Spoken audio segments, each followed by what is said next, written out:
Hi, and welcome to Crash Course Catholicism, a podcast about Catholic teaching and why it makes sense. I'm your host, Caitlin West.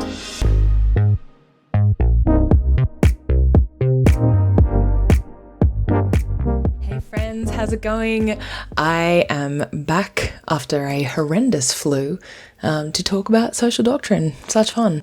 In our last episode, we talked about the history of social doctrine and the way that it was kind of developed and formalized, particularly over the 19th and 20th centuries. And in this episode, we're going to think about the biblical roots of social doctrine.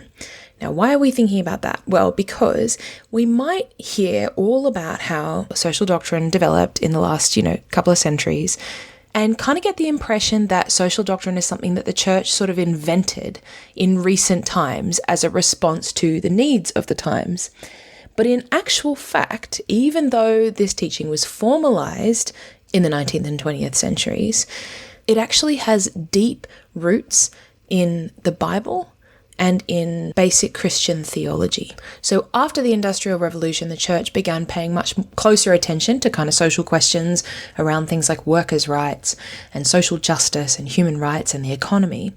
However, the basic principles and moral kind of imperatives that those teachings were based on are deeply embedded in the history of Christianity, and they arise naturally out of the fact that there is a God and the fact that we are human beings who are social creatures. So in this episode, we're going to kind of go right to the baseline, right to the roots of social doctrine, and we're going to take a look at some of those key fundamental moral ideas that come through in the Bible and that underpin social doctrine. We're going to see how they arise out of what we call the natural law and how they're expressed in the Bible in both Old and New Testaments. And it's really important that we do this because there are some really basic moral realities and truths that the whole of social doctrine rests on. And if we don't understand those truths and we don't have a grasp on them from the beginning, then the rest of the social doctrine just isn't going to make sense. So this episode is kind of a back to basics. What does the Bible teach us about how we should function as social beings? And then how does social doctrine, as it was articulated in the 19th and 20th centuries, arise out of and kind of grow out of those basic truths? So we can begin with the idea that social doctrine is something that we as human beings and as Christians really need. It's not like an optional extra kind of fluffy extra thing that the church has kind of come up with. It's actually really necessary that the church has some kind of social doctrine. The reason why we need social doctrine is that human beings are social creatures. Very few of us live in complete isolation, right? We're usually born into families and we naturally form communities and societies.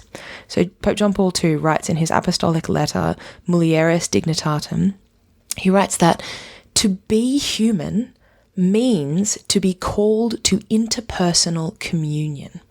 So this is actually fundamental to our human nature, that we are social creatures, that we form societies. And because of that, it makes sense that we would have some shared kind of moral principles or standards that regulate the way that we function as societies. Okay, so we need some kind of moral regulation, especially because we're not just social beings as humans, but we're also broken beings. We all have this tendency towards selfishness, towards sin, towards pursuing my own good at the expense of the good of other people, etc. So we need moral guidelines to help us shape our social, political, economic structures. And that's precisely what the church does have. Now, Catholic social teaching basically begins with this fundamental idea that every human being has both rights and responsibilities within a society. Every person who is part of a society has both rights and responsibilities. And this idea that we have rights and responsibilities is something that flows naturally out of our belief in a God who created the world. Okay, so how does a belief in God lead to the idea that we all have rights and responsibilities? Well, let's think of it like this. If God exists, then by definition, He is the creator of everything. God is the source of all life and of all that exists. Now, what that means is that life itself is a gift. We are not the authors of our own existence. We receive our existence as a free gift from God. And we receive not just our existence, but the existence of everything around us. Nature and water and air, animals, natural resources, all of these things are free gifts from God. They do not originate from us, and they don't belong to us by absolute right. These are things that have been given to us by a loving creator. So if everything that we have is a gift, then it makes sense that the giver has a right to ask us to share that gift with others, or to direct our use of that gift in certain ways. So, okay, imagine that someone gave you an inheritance of $1 million, and they did that freely. They weren't obliged to give you that money, but they gave you an inheritance of $1 million. However, when they gave you that inheritance, they asked you to use part of it to help others, either by donating it to charity or like using it to build a hospital or something. So you needed to use a portion of that money that you've been given to do good to others. Now, you might choose to react to that by saying, well, too bad, too sad. You've given me this inheritance. It's mine now. It's all mine. It's my money. It belongs to me. You gave it to me. Therefore, I'm going to use it to buy a big fancy house and a Tesla and just live my best life. Okay, maybe we could technically do that, but I think most of us would agree that there is something deeply morally wrong in that situation. If someone has freely given you a gift of $1 million and the only thing they ask is that you share part of it with other people, it seems pretty morally corrupt for us to refuse to do that and to only use it, to sort of hoard that money selfishly and only use it for our own personal gain. So there's a kind of similar logic when we think about the free gift of life from God. God has given us this incredible gift, but he also asks us and has a right to ask us to use that gift not just for ourselves, but also to seek the good of other people who are perhaps less fortunate than us. So this is from the Catechism, paragraph 2062.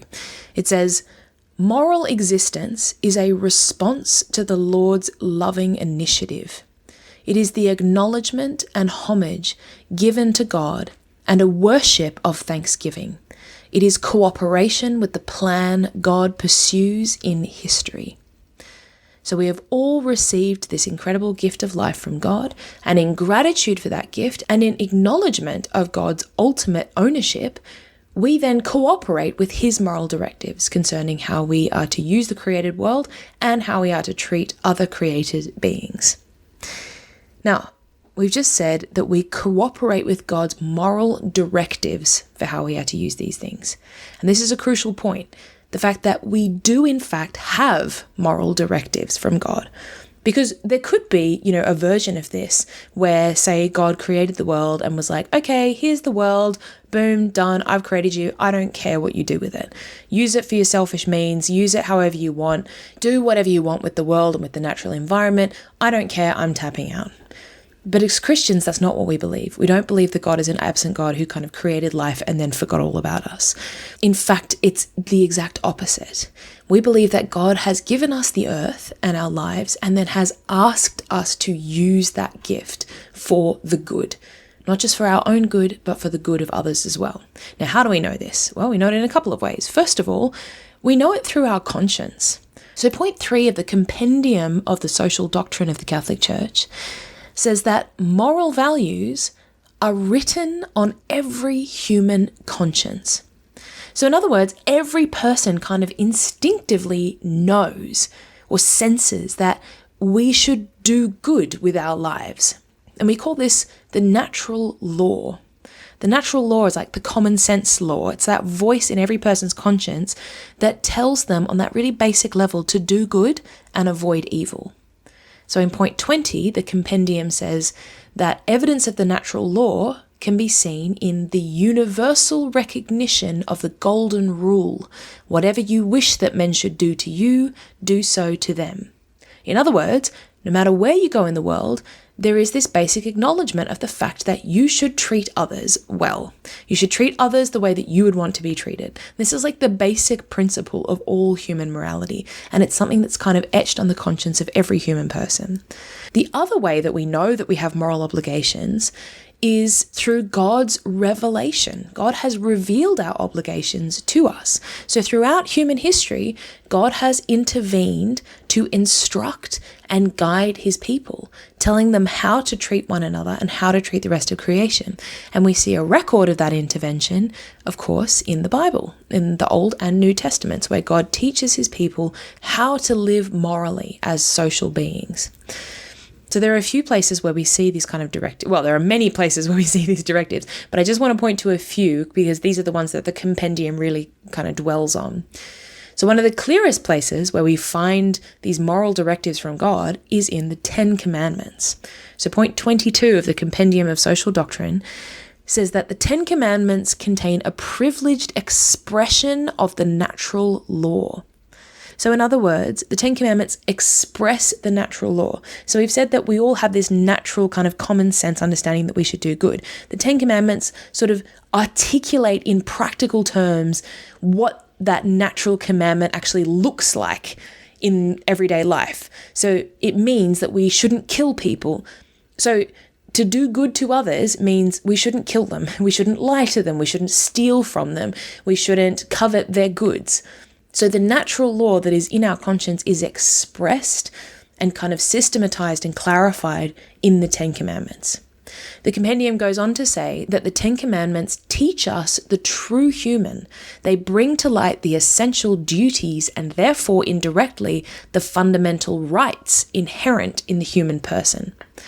Okay, so what's it saying there? Basically, the compendium is saying that in the Ten Commandments, not only do we learn in a concrete way what it means to live out the Golden Rule, but also implicitly through the Ten Commandments, we learn about the inherent rights of every human person. Because each of the Ten Commandments is like a double-sided coin. On the one hand, it tells us what we should do to others, but on the flip side, it kind of implies what the rights of others are. So for instance, the commandment, "You shall not kill," obviously implies that all human beings have a right to life. Or the commandment, "You shall not bear false witness," implies that human beings have a right to the truth. And then, "You shall not covet your neighbor's goods," well, that points to the human right to private ownership. It implies that human beings have the right to have goods. So the Ten Commandments express our obligations to each other as human beings, but they also express our rights as human beings. And later on in this series, we're going to talk about specifically what those human rights are. Another thing that we see in the Old Testament law are directives from God that regulate how we should treat not just the people closest to me, so my friends and family, but also more broadly, how we should treat the poor and the vulnerable and the marginalized. In the Old Testament, we find that we actually have responsibilities beyond our immediate social circle to people who are less fortunate than we are. So the compendium dwells on two passages in particular, which highlight what it calls the right of the poor.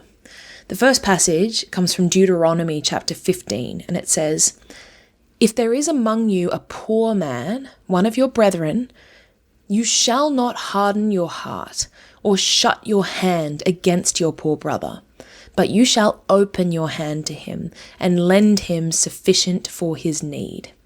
So in other words, if a fellow human being is poor and in need, then we are called to give to him in his need. And the second passage that the compendium highlights comes from Leviticus chapter 19. It says, "When a stranger sojourns with you in your land, you shall not do him wrong. The stranger who sojourns with you shall be to you as the native among you, and you shall love him as yourself." So here we see our responsibility to the stranger, to people who are not part of our friends or family or social circle or cultural group. Here we find that we have an obligation to treat strangers as we would treat a member of our own family. So in the Old Testament, we see that we have obligations not just to ourselves, not just to our families and friends or our immediate community or social or cultural circle, but every person also more broadly has responsibilities towards the poor and to strangers. We're obliged to treat the marginalized and the vulnerable with justice and charity and to respect their human rights. The compendium also draws attention to another important feature of the Old Testament law, which is the sabbatical and jubilee years. So what is that? Well, basically, after the Israelites had settled in the Promised Land, God commanded that they should observe a sabbatical year every 7 years and a jubilee year every 50 years. So during those years, a few significant things were supposed to happen. First of all, the land should be left to lie fallow. In other words, it shouldn't be cultivated for that year. Secondly, debts were to be forgiven. And thirdly, anyone who had fallen into slavery in order to repay their debts was to be released and allowed to return home. And then in the Jubilee year specifically, any ancestral land that had been lost or sold was also to be returned to its original families. So that's something that was supposed to happen every 50 years. Now, why are the Jubilee and sabbatical years important? Well, point 25 of the compendium says that the precepts of the sabbatical and Jubilee years constitute a kind of social doctrine in miniature. They show how the principles of justice and social solidarity are inspired by the gratuitousness of the salvific event wrought by God. Okay, that was a bit of a mouthful, so let's break it down. First of all, the compendium is saying that the precepts of the sabbatical and jubilee are a kind of social doctrine in miniature. In other words, it's pointing out that these laws contain a deeper set of principles that don't just apply to the Israelites in the Old Testament, but that apply all the way up to today to ourselves as well. So, for example, one of those principles is the obligation to care for the natural world that God has given us. So once every 7 years, the Israelites were required to let the land lie fallow and regenerate. And this shows us that human beings don't have an unlimited right to exploit the earth. We are stewards of creation. That's what we see in the book of Genesis with Adam and Eve. And stewardship carries responsibilities to care for the natural environment and not just freedoms to do whatever we want. So that's a kind of deeper principle that's expressed in this commandment to let the land lie fallow. A second principle is the need to hold both justice and mercy in balance. So God tells his people that every 7 years, debts should be forgiven and people should be freed from slavery. Now, interestingly, God doesn't abolish the idea of debt altogether, right? Debt and responsibility still matter, but they're not absolutes. Right? So justice still matters. If someone owes a debt, then the debt should be paid. At the same time, once every 7 years, mercy places limits on justice or holds justice in balance. And this is a deeper principle that still applies to us today, that both justice and mercy are important and that we need to hold them in balance. And this is something that really matters when it comes to social doctrine, right? Social institutions, laws, the way that we enact laws. Justice is important, but we should never totally lose sight of the role of mercy as well. So these sabbatical laws are ultimately there to promote what the church calls solidarity. So solidarity means a kind of unity and mutual support between people. And the compendium goes on to note that the principles of justice and social solidarity are inspired by the gratuitousness of the salvific event wrought by God. Okay, so what's the compendium referring to there? Well, in this specific instance, the salvific event refers to the fact that God freed the Israelites from slavery in Egypt, right? So God acted with mercy towards the Israelites by freeing them from slavery. Now, because God extended mercy to the Israelites, in response, are then called to extend love and mercy to others. And that same logic applies to us today. God freely chose to save humanity from a far deeper and more profound slavery of sin through the death and resurrection of his Son. And then in gratitude for that gift, we are also called to extend mercy, generosity, and solidarity to other people. So those are the kind of deeper principles that sit under those sabbatical laws in the Old Testament. So that's the Old Testament. And then in the New Testament, we see not just God directing his people how to treat others. What we see is God made man, God himself becoming a human being, and not just telling us, but also showing us what it means to live a morally upright life. And the compendium reminds us in point 29 that Jesus' followers are called to live like him. We are called to take Jesus as our example of what it means to be a human person in community with other people. Now, while the Old Testament teaches us the importance of justice and mercy and solidarity, the New Testament brings these demands to their fullness. Jesus, God made man, calls us not only to act justly, but to love one another. And this call to love, it is present in the Old Testament, but it takes on another dimension through the example and the actions of Jesus. So Jesus teaches us through his words and his actions what it actually means to love other people. And what we learn from him is that love is more than just nice words or nice feelings.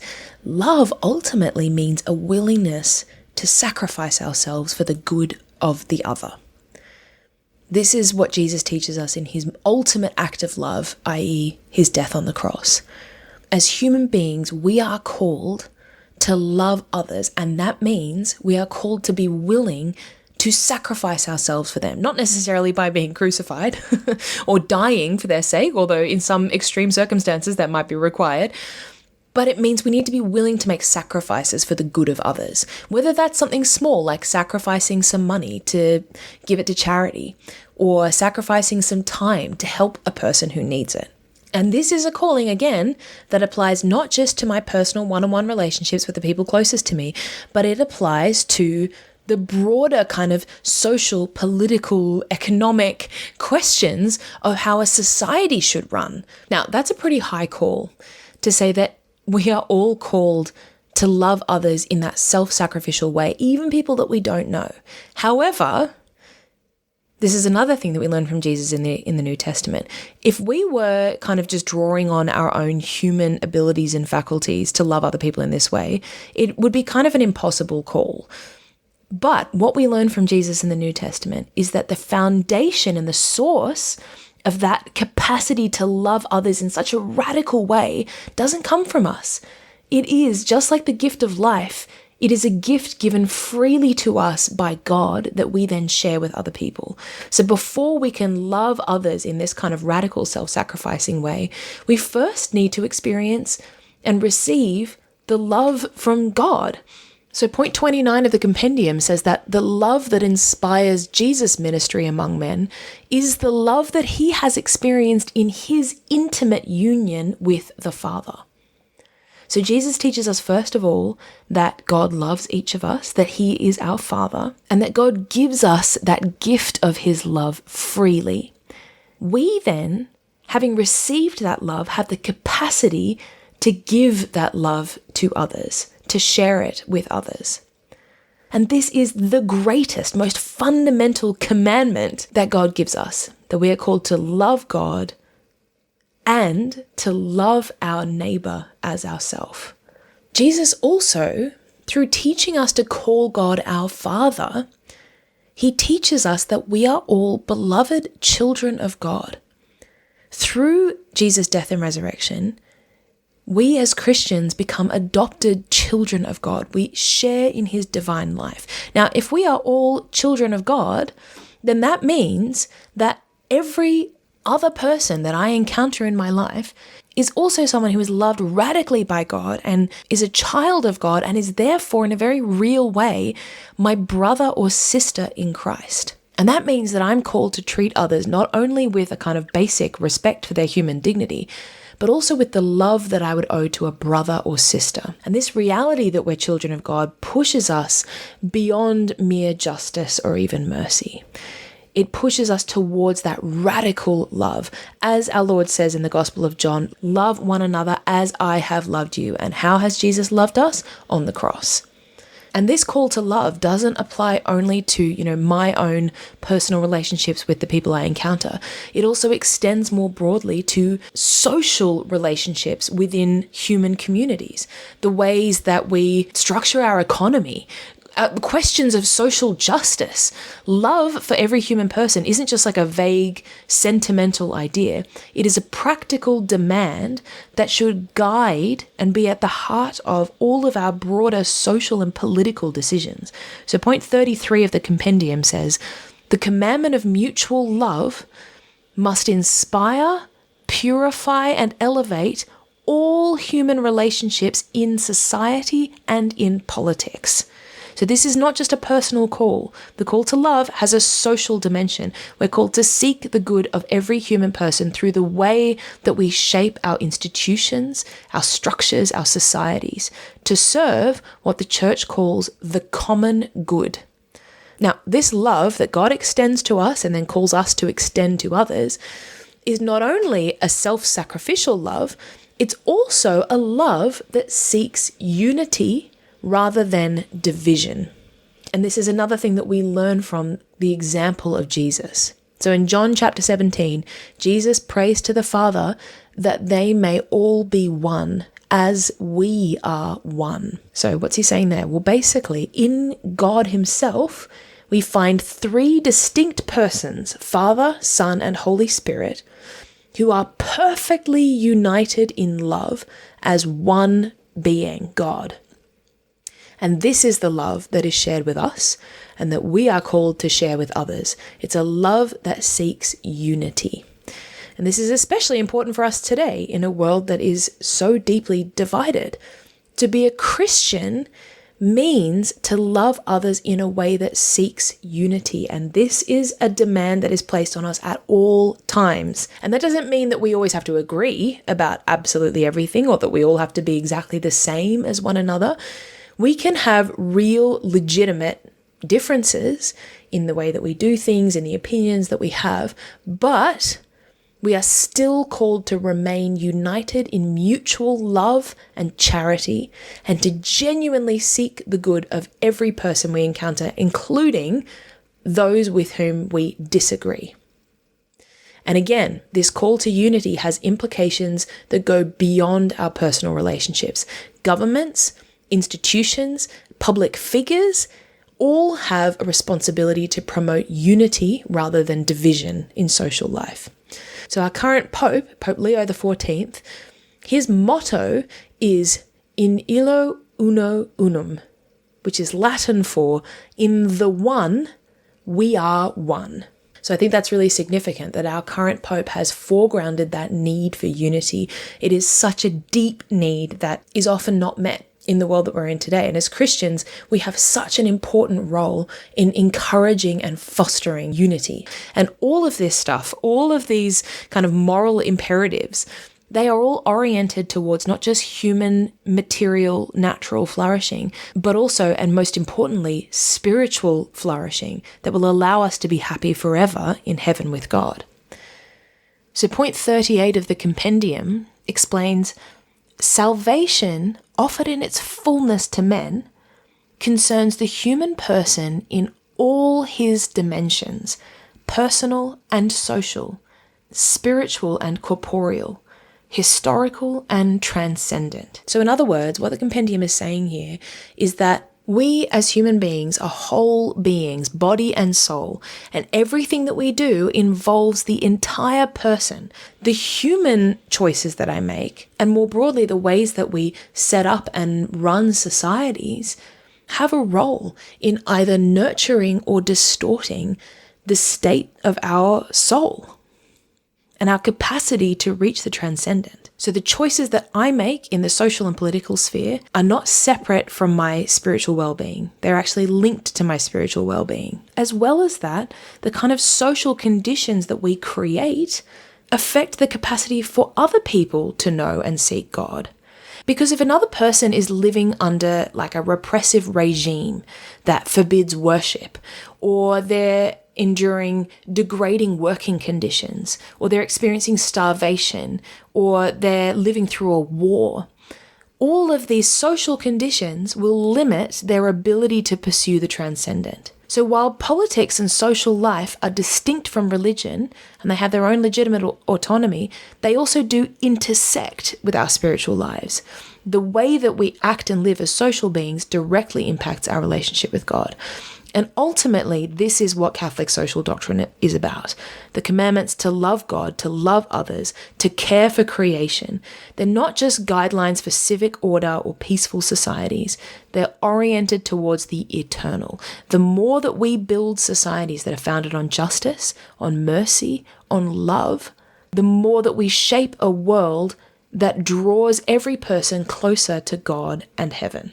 Okay, now throughout this episode, we've been covering some of the kind of basic, most fundamental principles of Christianity.